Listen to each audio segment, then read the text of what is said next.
Waalaikumsalam Waalaikumsalam warahmatullahi warahmatullahi wabarakatuh. wabarakatuh. Alhamdulillah. Alhamdulillahilladzi faddala bani Adam bil ilmi wal kalam. Salatu wassalamu ala sayyidil anam. Muhammadin wa ala alihi wa ashabihi alladhina wudzalam. Subhanaka la ilma lana illa ma 'allamtana innaka antal alimul hakim. Rabbi ishrah li sadri wa yassir li amri wahlul 'uqdatam min lisani yafqahu qawli. Rabbi zidni ilma warzuqni fahma. Birahmatika ya arhamar rahim. Ridailah wa li syafaati Rasulillah wa li kulli niyatina salihah al-Fatihah.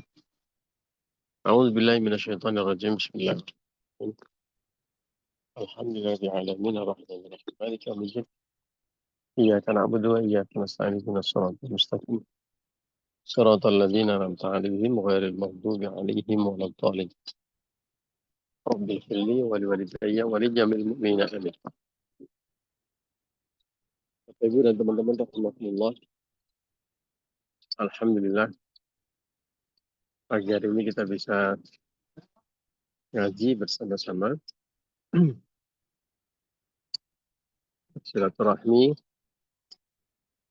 Mudah-mudahan kita bisa istiqomah karena fadilah atau keutamaan ngaji dan juga keutamaan silaturahmi itu luar biasa sekali.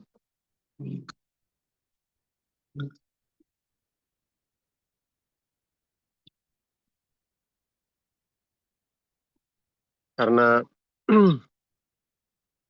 keutamaan yang dahsyat inilah kita wajib ikhtiari dan tentu tidak lupa juga berdoa semoga kita selalu mendapatkan hidayah, inayah serta taufik dari Allah Subhanahu wa taala. Kita lanjutkan ngaji kita, ngaji Riyadhus Shalihin. Nasaihul Ibad. Sudah sampai di bab ketiga. Bu Maimunah, kita sudah ngaji sampai mana Bu Maimunah? Ya Ustadz, sebentar Ustadz. Kita sudah sampai bab 3 makalah ke-27. Sudah sampai nomor 3, yaitu yang dari Abdullah bin Mas'ud radhiyallahu anhu. Dia menyampaikan yang pertama,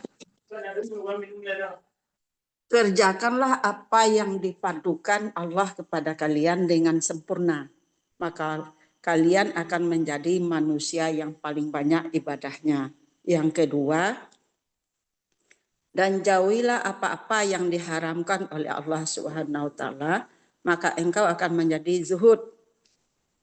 Nah, yang ketiga, dan ridho dengan apa atau rezeki yang Allah berikan kepadamu, maka Anda akan menjadi manusia yang paling kaya atau paling banyak hartanya. Sampai di sana Ustaz? Baik, terima kasih Bu Maimunah. Sama-sama Ustaz.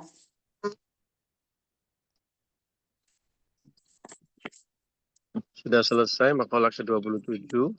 Berarti kita masuk ke makalah 28 Ustaz kalau selesai 27. Jadi sekarang kita masuk ke makalah 28. Iya. Nah, cuma pagi hari ini saya mohon izin untuk sedikit melompat. Nanti kita kaji makalah ke-28 kapan-kapan. Sekarang kita langsung lompat ke makalah ke-29.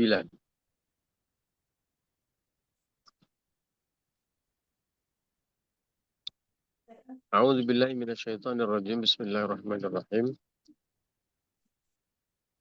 Wal maqalatu at-tasi'atu wal 20, inilah makalah ke-29. An Ali radhiyallahu anhu. Diriwayatkan dari Ali radhiyallahu anhu wa karramahu wajah. Sayyidina Ali itu punya julukan yang unik karena hanya Sayyidina Ali yang punya julukan itu, yaitu julukan sekaligus doa, yaitu karramallahu wajhah. Ya. Allah memuliakan wajahnya. Mimba di riwayat menyebutkan salah satunya karena Sayyidina Ali itu tidak pernah putus suci. Setiap kali batal, hadas besar atau hadas kecil, langsung segera bersuci. Jadi daimul wudhu, menjaga wudhunya setiap saat. Batal wudhu, batal wudhu, batal wudhu, begitu. Oleh karena itu, ini salah satu riwayat yang menyebutkan kenapa beliau mendapatkan gelar sekaligus doa karramallahu wajah. Allah memuliakan wajahnya. Kita, mari kita tiru, ya, dari sisi wudhunya dan dari sisi juga hudul basar, menjaga pandangan. Sebisa mungkin kita diusahakan meskipun mungkin tidak mudah, ya jaga wudhu kita. Minimal setiap kali ke toilet kita berwudhu. Minimal lagi tentu kalau mau sholat ya udah itu wajib hukumnya. Minimal habis mandi, biasakan. Ya, habis mandi bersih, terus dilanjutkan dengan wudhu. Ya, meskipun mungkin tidak mau sholat saat itu jadi kebiasaan nanti. Kita lanjutkan makalahnya. Sayyidina Ali berkata, "Tafaddal ala man syi'ta." Tafaddal, berikanlah anugerah ala man syi'ta, kepada siapapun yang kamu mau. Ai ahsin ilaihi, bersikaplah baik pada dia, pada orang. Wa an'im alaihi, dan berikanlah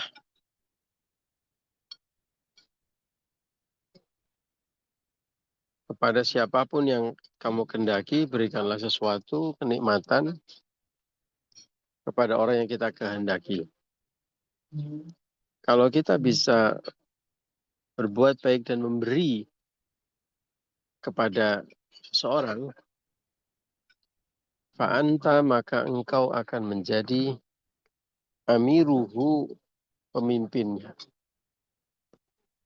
Pemimpin dari orang yang kita kasih tersebut. Ai, maksudnya adalah in ahsanta, jika engkau berbuat baik, ila sahsin, kepada seseorang. Bil ata'in, bil ata'i, dengan cara memberi, ya, buat baik dan cara memberi. Sirta, maka engkau akan menjadi amiron, pemimpin lahu, baginya. Nah, ini materinya tentang ajaran agama yang menjadi inspirasi juga, urusannya bukan hanya ibadah tapi muamalah. Ya, jadi kan kita beberapa kali membahas ya bahwa agama itu selalu ada pada kebaikan, membela kebaikan, dan juga menyuarakan dan mendatangkan kebaikan. Tidak mungkin agama kok mendatangkan keburukan atau sesuatu, dinul Islam maksudnya, ya, mengajarin hal yang nggak baik, termasuk untuk urusan dunia. Ya, bukan hanya untuk urusan akhirat saja, itu termasuk untuk urusan dunia. Jadi ingat teori, bukan teori nih, ini apa? Dalil. ini sebuah aksioma benaran, ya, bahwa apapun yang diajarkan oleh agama pasti baik, termasuk untuk urusan dunia kita. Apapun yang dilarang oleh agama pasti buruk. Ya, nggak mungkin Allah melarang sesuatu yang baik, itu nggak mungkin. Jadi ini satu dalil yang penting kita pegangi bersama-sama. Ya.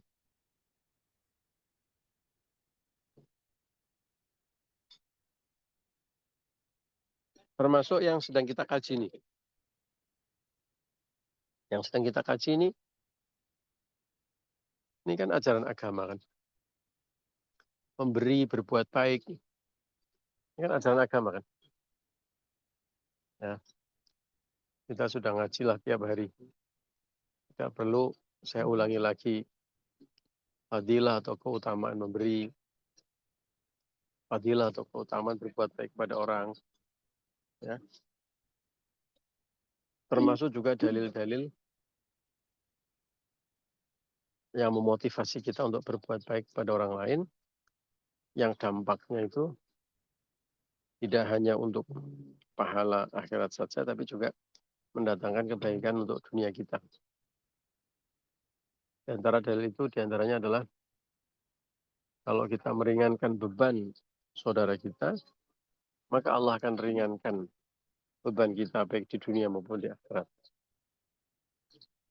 Kalau kita memberi, maka Allah akan memberi lebih banyak lagi. Ada banyak dalil hadis diantaranya yang menyebutkan Allah akan membalasnya 700 kali lipat dari apa yang kita beri. Dan itu bukan hanya di akhirat saja, termasuk di dunia. Dalam sebuah ayat lain disebutkan bahkan tanpa atau tidak terbatas balasan Allah. Itu kita sudah sangat mafhum. Ya, itu sudah sangat mafhum. Nah, pagi hari ini saya malah ingin mengambil angle atau sudut pandang dari sisi ilmu manajemen modern. Ya, untuk memperkuat aksioma tadi bahwa agama itu pasti mengajarkan dan membela hal yang sifatnya baik termasuk urusan dunia. Salah jika mengatakan bahwa agama itu hanya untuk ukuran akhirat saja, tidak. Nah, ini salah satu buktinya. Ya. Statement bahwa tafaddar ala man syi'ta, berbuat baiklah, memberilah kamu kepada orang yang kamu kehendaki, fa anta amiruhu, maka engkau akan menjadi pemimpinnya. Ini sangat relevan dengan ilmu leadership dan juga marketing modern. Kalau kita ngomong leadership, misalnya ada buku yang ditulis oleh Simon Sinek. Judulnya Leader Eat Last. Pemimpin itu orang yang makan terakhir. Ya. Jadi kalau pas lagi makan-makan gitu ya, kita lihat ini. Siapa yang makannya paling akhir? Nah, itulah pemimpinnya. Ya. Kalau yang makan duluan itu bukan pemimpin. Bosnya ini. Kenapa begitu? Ya, jangan cuma diterjemahkan secara letterlek soal makan dan minum. Itu adalah metafor. Itu adalah gambaran dan perumpamaan. Bahwa seorang pemimpin di zaman modern ini itu harus melayani orang yang dipimpin. Nah, itu sebenarnya metafornya. Pemimpin di era modern sekarang ini adalah pelayan. Ternyata begitu konsep leadership zaman modern tuh. Bukan yang duduk, dawuh, duko. 3D. Itu malah pemimpin zaman dulu. Style zaman dulu.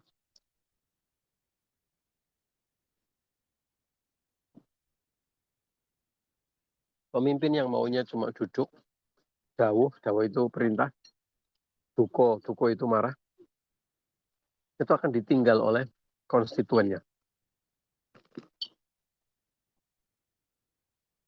Dia akan kehilangan legitimasinya. Ya. Sekarang orang semakin demanding. Ya, demanding itu standar permintaannya itu semakin tinggi pada pemimpinnya. Sekarang orang semakin tidak terlalu mementingkan latar belakang suku, agama, ras, termasuk ideologi. Sekarang buat orang-orang, terutama Gen Z, yang paling penting adalah pemimpin yang bisa memimpin dan melayani kami. Maka ini juga pelajaran penting buat kita umat Islam. Kalau kita bisa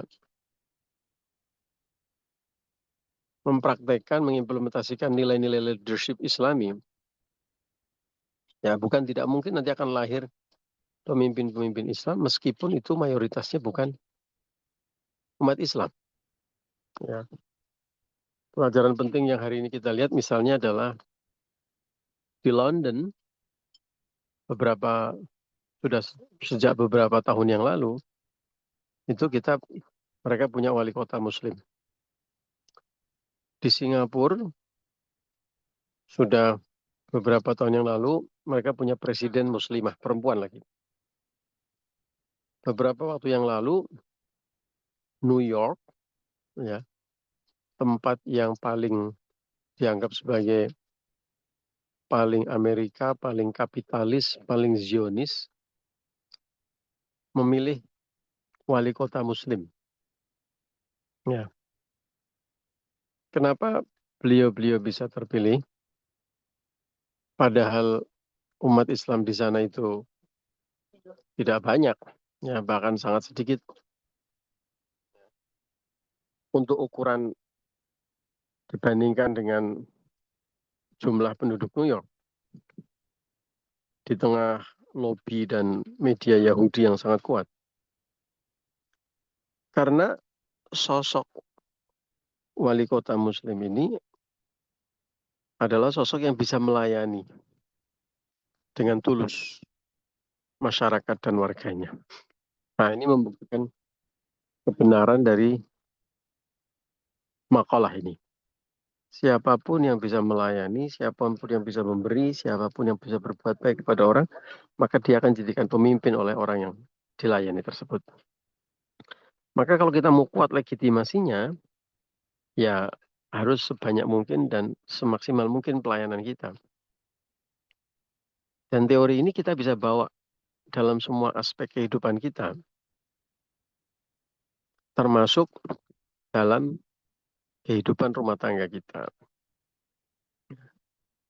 Kalau jenengan mau kuat legitimasinya sebagai orang tua misalnya, dipatuhi, didengarkan, dihormati, dicintai, maka yang pertama kali harus kita lakukan adalah memberi dan melayani keluarga dan anak-anak kita.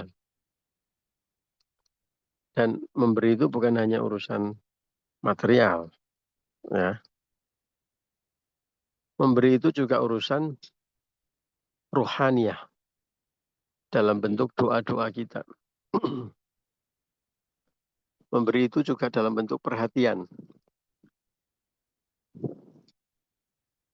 Memberi itu juga dalam bentuk kasih sayang dan bahasa tubuh. Ya. Memberi itu juga berarti memberikan space, waktu, ruangan yang cukup untuk keluarga. Ya. Coba para bapak-bapak, saya ingin mengajak Anda untuk bermuhasabah. Karena saya bapak-bapak ya. Seberapa banyak, kalau misalnya banyak yang bilang, Pak, saya udah kurang apa lagi. Tiap bulan saya sudah transfer. Ya, anak-anak saya sekolahkan di sekolah yang mahal. Istri saya kepengen apa saja saya turuti. Ternyata itu belum cukup. Itu bagus. Itu bagus. Tapi ada hal lain. Kalau di dalam terminologi makalah yang kita pelajari hari ini adalah ahsanta. In ahsanta, jika engkau berbuat baik. Itu bukan hanya secara material. Ya, material itu wajib, fardu. Ya, tetapi juga ada kebutuhan lain yang harus kita layani. Apa itu? Perhatian, mendengarkan, mengalokasikan waktu dan energi yang cukup. Nah, problemnya adalah kebanyakan bapak-bapak ini sudah capek bekerja di luar, seolah-olah merasa dirinya itu sudah selesai menunaikan tugas. Termasuk tugas kekeluargaan. Sehingga ketika pulang, maunya dilayani. Betul apa betul, Ibu-Ibu? Ada yang jawab ini. Bahwa istri harus melayani suami itu betul, itu nanti sisi yang lain. Nanti tunggu waktunya. Ini kita lagi mengevaluasi bapak-bapak dulu. Ya. Problemnya adalah bapak-bapak merasa kadang-kadang merasa sudah cukup loh, saya sudah bekerja siang, pagi, malam. Akhirnya ketika di rumah itu maunya dilayani. Ya. Termasuk juga misalnya adalah tidak memberikan perhatian dan mendengarkan yang cukup kepada anak-anak dan istrinya. Ketika anaknya mau cerita, bapaknya sudah ngantuk. Ketika istrinya mau cerita, sibuk masih buka laptop dan buka handphone, alasannya kerja. Ya. Ini saya bukan ngomongin orang lain, ini saya ngomong diri saya sendiri loh ya. Ya.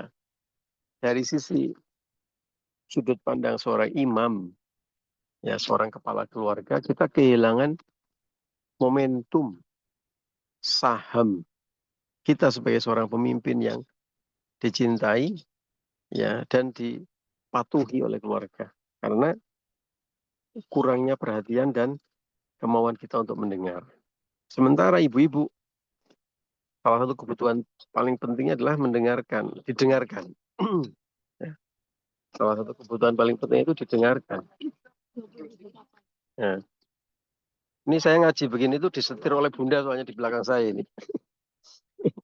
Materinya ini ya. Jadi ini Bunda lagi menasihatiku ini Bapak Ibu. Cuma yang ngomong saya. Sebaliknya, itu dari kacamata suami ya. Dari kacamata istri juga begitu. Ya.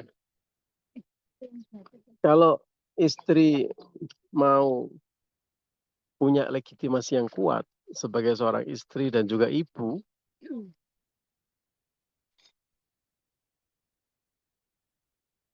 dia harus investasi. Investasinya dalam bentuk memberikan yang terbaik kepada suami dan anak-anaknya. Tahu suaminya capek kerja ya, dihibur, dilayani, didengarkan, gitu. Diberi perhatian yang cukup. Demikian juga kalau kita anak kepada orang tua kita, apalagi orang tua kita yang sudah semakin sepuh, semakin tua. Orang tua kita yang sudah semakin tua itu kebutuhan didengarkan dan diperhatikan itu menjadi semakin tinggi. Apalagi orang tua kita yang sudah semakin sepuh, turun kemampuan fisiknya, atau apalagi sakit, itu menjadi semakin sensitif. Sehari tidak disapa itu sudah bisa sakit hati dan bisa pikirannya kemana-mana, begitu. Maka kalau kurang perhatian kepada orang tua kita, secara otomatis kita juga tidak bisa memenangkan hatinya. Nah, itu bayangkan apa indahnya rumah tangga yang seperti itu. Seorang suami yang mau mendengar, memperhatikan, melayani keluarganya.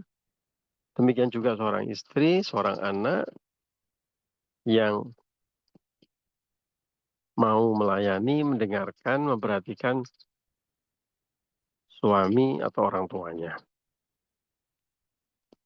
Dibandingkan dengan sebaliknya. Kalau terjadi sebaliknya itu buruk sekali. Apa itu sebaliknya? Maunya menang sendiri, egonya sendiri.